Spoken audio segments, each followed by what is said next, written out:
This form is the WK-342, which is the FBA / Behavior Intervention Plan BIP combo.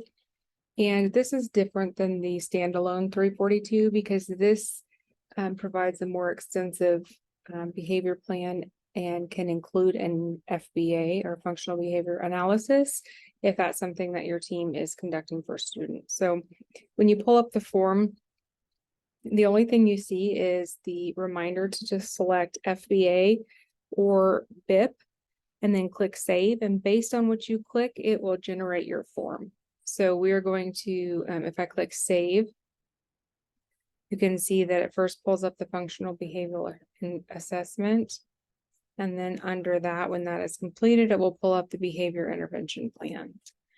So if you are wanting to work on just one at a time, that's fine. If you are not doing an FBA as part of this annual process, you could click save and you would just be able to see the behavior intervention plan. So that's kind of the nice thing about this form is that it's got two processes listed into one, and it's fairly simple to use. It is very lengthy and provides quite a bit of information. So we'll go over each one and then kind of show you how that works again on the selector here at the top. So we're going to start with functional behavior analysis.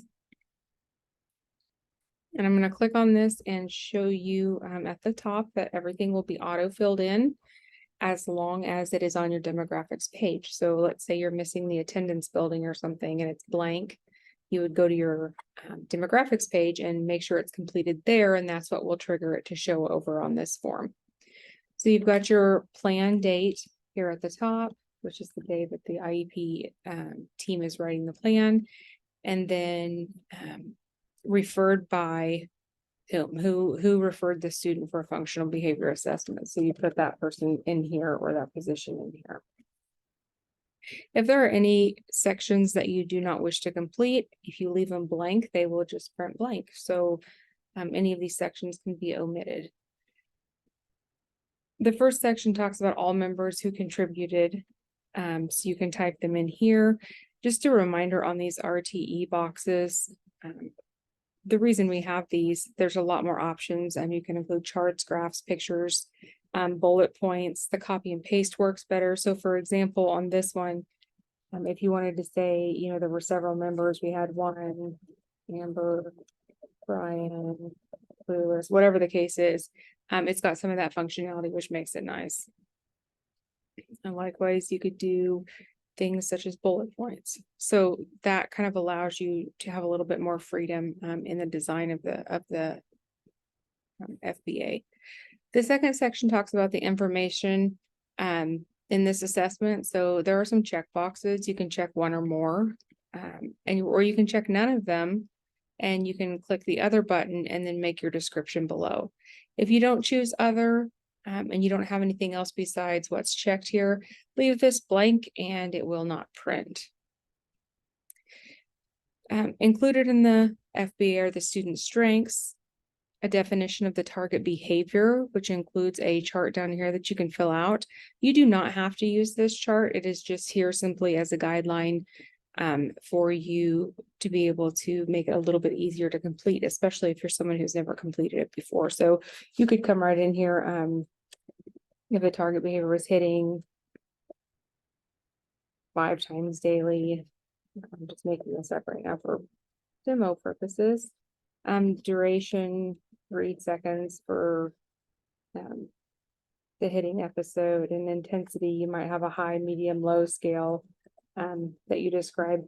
Like I say, use it or don't use it. It depends on whether or not it meets your needs. So let's say that you do not want to use it.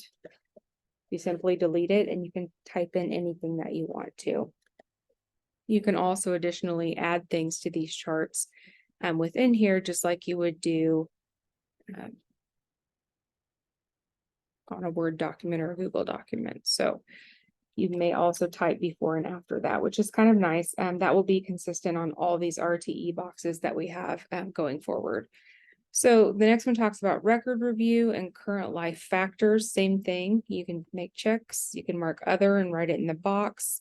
talks about the student's schedule and the likelihood of when that problem may or may not occur. And some information about the student's grades, suspension days, some additional information that may or may not be relevant to the target behavior. Antecedents are discussed, options are given, the other is here along with a box to make more descriptions that are not available. Curricular antecedents, environmental antecedents. So this is very in-depth as to which type of antecedent are we looking at. There can be more antecedents based on whether it's the environment or the curriculum, or whatever the case is. Learner-specific antecedents. And then what are those consequences? So an example here, this has already been inserted for you. If it's something you want to fill out to answer the question, you can completely fill that out, add to it, take away from it, or you can delete it and write whatever you choose. The behavioral intent or function. And then taking that information, we formulate a hypothesis. So what appears to be the predominant setting activity? What time of day does this typically occur? So based on the data that you just put in up top, it asks questions that the team consider and come up with an answer to help them develop a hypothesis.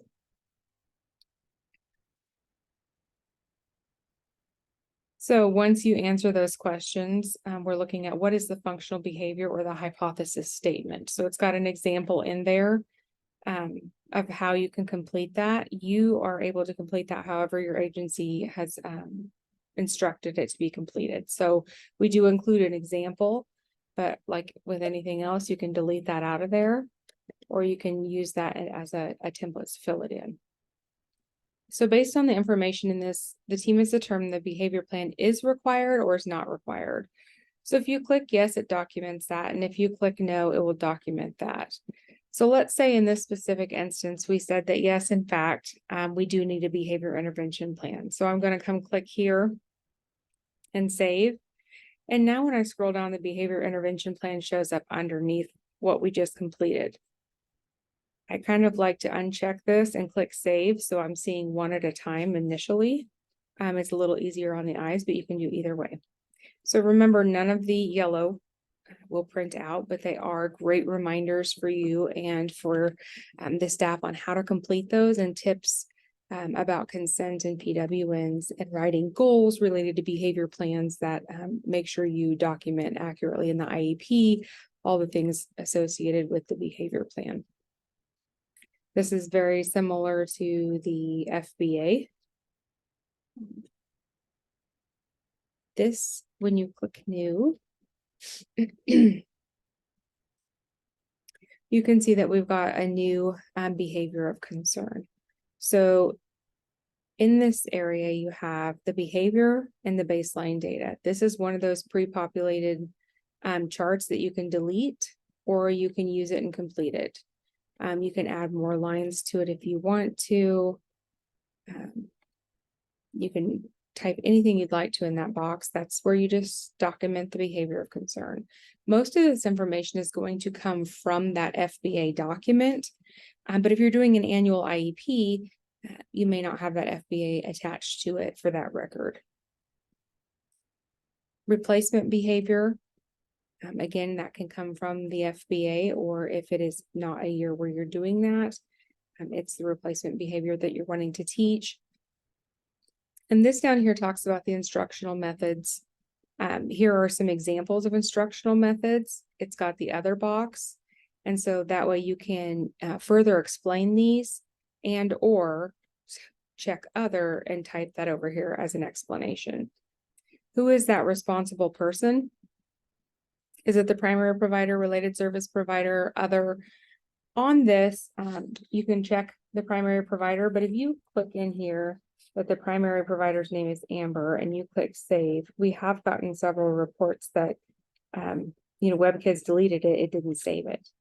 The reason for this is that this box is designed exclusively for the use of other, specify below. So if you want it to say Amber, you need to choose other, click save, and when you choose other, you're able to type in whichever name or position that you would like to. So that's how that function works. The next section is the prevention strategies. Again, there are several examples you can choose from and check. You can mark other, and then you describe what you chose over here on the side. Mark the person responsible. And then we've got intervention strategies, same format.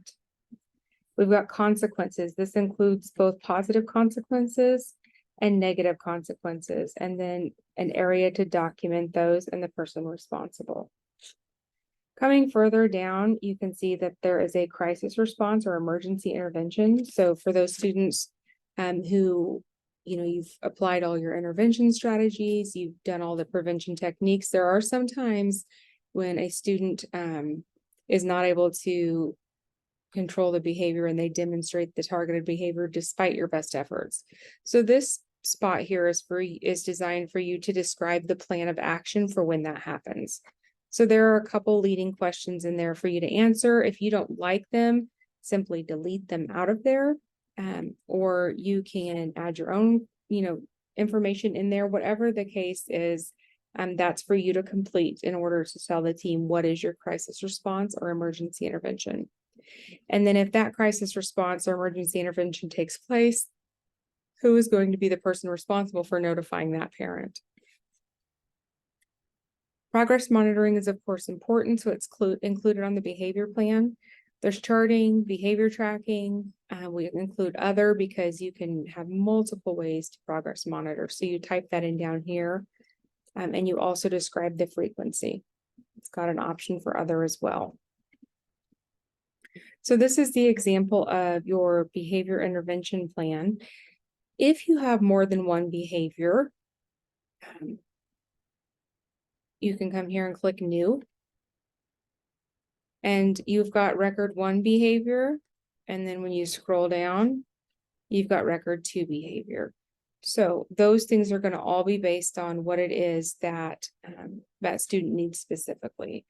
So I'm going to show you when I click save, if I now want to pair those together, let's say that I did an FBA this year, I can choose FBA and click save, and then both documents are going to be there and completed. When you go to print this document, it looks a lot less busy than it does because none of these things print out here. It is simply going to have the question and it's going to list your answer. Have the question and list your answer. So if you have any questions about how to use the WK-342 combination form, be sure to reach out and let us know. We'd be happy to help you. You can email Brian or Amber at brian@webkids.org or amber@webkids.org. Thank you.